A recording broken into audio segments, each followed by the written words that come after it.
na-anya nnekwu moto na-esi Abuja na-aga Jos eyatara na before wee fụ m wee nụba m this man na-agwa unu maka ya amụtala m ụmụ na-abụ as we speak. So ọ bụ na ya na-abụ bido mgbe ụfọdụ ọ gaba Jos ụlọ ebe afọ ọ ga-anọsi 2 weeks ịghọtara na mgbe ụfọdụ 1 week. It depends on etu o si si na company asị anya nọ ma mgbe ụfọdụ ọ sị na ya sizi Jos gaba Bedugiri ọ si Jos gaba obodo nwa mamara afọ ya o ịghọtara na ịbagolu na iji ya kwụrụ ọtọ o ọ bụrụ na ọ kwụrụ ọtọ datin ya maara ya marọ maka na etunye si wee mitie etu afọ ka o si eje before wee nụbịa ọ bụghị ya tago so na ya nwere anything to complain about ya na ya na-abọ bili ya amụtala ụmụ na-abụ ife niile na-aga ọfụma ọsị m nne na mgbe ụfọdụ na ife nwoke nwere ike ime n'ụwa bụ ife mara when it comes to ụmụ nwanyị na ụfọdụ ụmụ nwoke do like amụrụ m ka esi akpa ya na ihe ọtụ nwaanyị like ihe ọtụ nwaanyị na-ada ha very simple ọ dụrụ dịfa ka anything like ụfọdụ na future nwaanyị adọrọ ha ka anything ọ matara to them as long as na nwaanyị ka ị bụ ịghọta o nwere right iji gị mee ife ọbụla dị ya mma. Ọ sị m etu ka a sị wee nọrọ ya amụtago ụmụ na-abụ ka anyị wee gbakọ ha long ya na di ebigo before one lady wee kpọọ ya dikelu nọ Jos ịghọtago ya na ya na-abụ na afụkwa o na-ekene o mana ọ mara die until one time final ụlọ Christmas o wee fụ die wee fụsịa die si ya na o nwere ihe ebe ya na-afụ this man mana ị nwere ozi ike icheta ya sị ya anyway n'ọkwa Jos ka ọ na-abịa o na o nwere ike ọ bụ na ifu gị ịwa nọ tụọ sị ya mba ọ bụrụ na moto o nwere ebe ya na-afụ this face mana e nwere ike ichetezi ebe ọ bụ yọta na ya sị ya na ịgbagolo na ọ na-anya nnekwu moto you may see him one place or the other ịmagolo fa kenesia wee nachigekwa azụ ọ sị m na March that year the woman wee kpọọ ya wee sị na-amagolo ebe ya na-afụ the husband na o nwere another lady ya na ya na-abọbi mụtala ụmụ na-atọ ya na-afụ ya mana ọ once in a while ya sị ya ọ sị yes ya sị ya mba na ọ bụrụ eziokwu.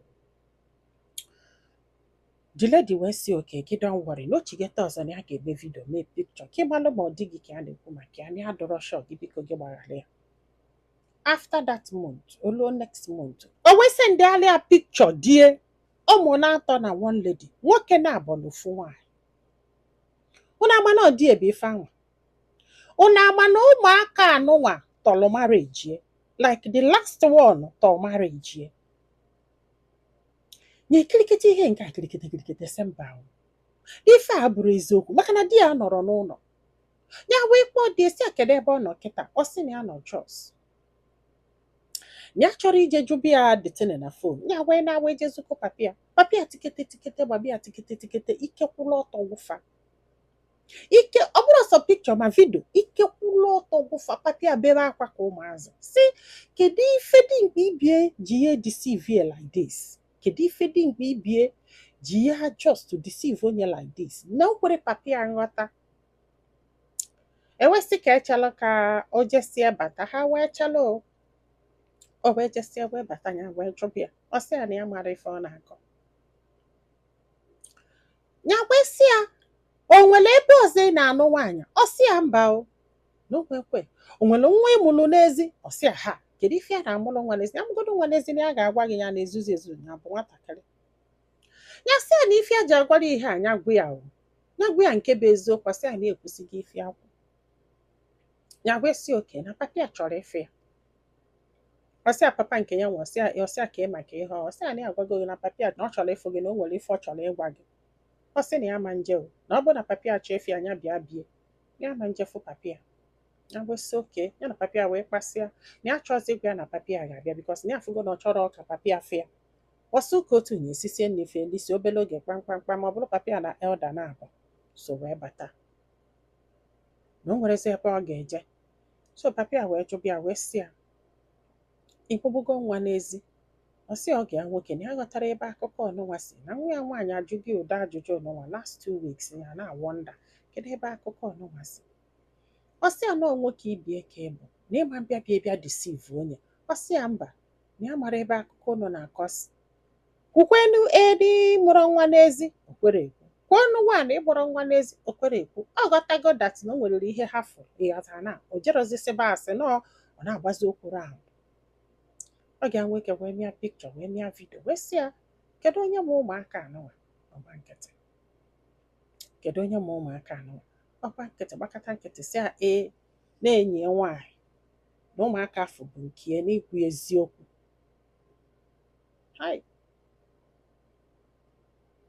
Ọ ga-nwoke wee sị ya chekwala so n'inugo nwaanyị amụta ụmụ na-atọ ịbịa be m ịgwọrọ m wee kpọlụ chalachala nwa m nwaanyị chalachala nwa m nwaanyị anọba nnukwu ya like second wife na ịgwara ya.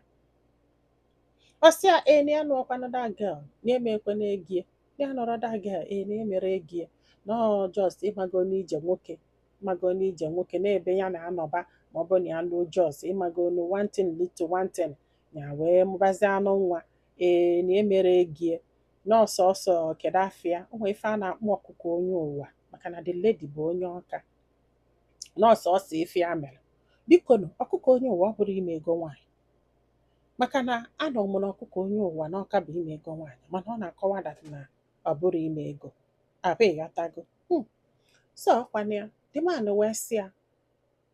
ya baa n'ụlọ ka o jee paakị ngwongwo ya nọ nọsigo.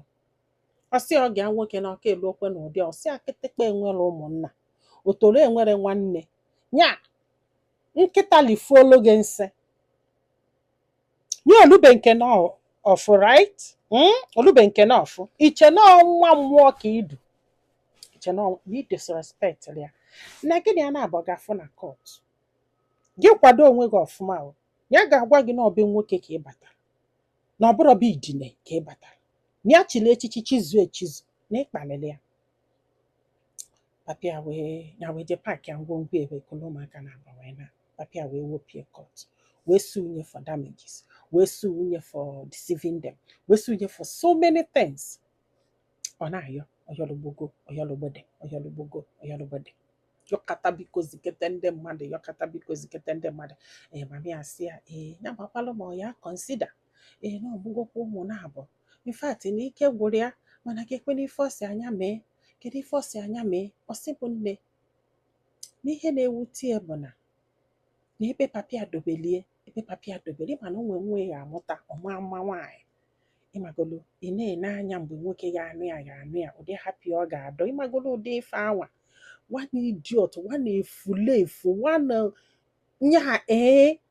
abatabeghị nnọọ jidete ife niile ghasasịala gị sịbụ ọnọdụ papịa nọ na ya papịa si ya nọ lesin ya nwụrụ anwụ n'ọnụ tụba ọ ga-anụ disman ya nọ n'be nne ya ma ndị nwunye nọsịalị asị. Ụfọdụ ụmụ nwoke ke ka ị ga-esi ụmụ na-atọ n'ezi ma ị nụrụ ya anụọ ịgwara nwaanyị ị